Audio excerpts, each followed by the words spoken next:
MD Shakib Al Adnan, আপনি দেখেছেন আহ, mobile সম্পর্কিত গুনাহ দিন দিন বেড়েই চলেছে। ছোট বড় সবাই এতে নিমজ্জিত। পরিত্রাণের উপায় কি?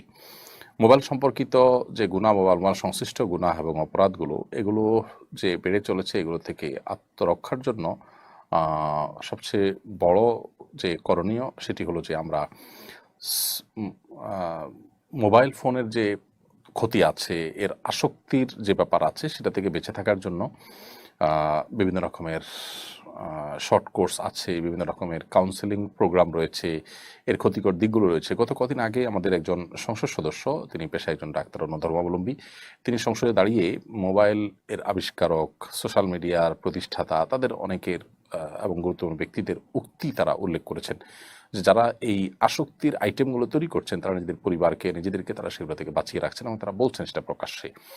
তো এই সম্পর্কে আমাদের কাউন্সেলিং দরকার, যারা মোবাইল আসক্তিতে আপনার জড়িয়ে আছেন এবং নানা রকমের গুনাহে লিপ্ত হচ্ছেন মোবাইলের কারণে তাদের।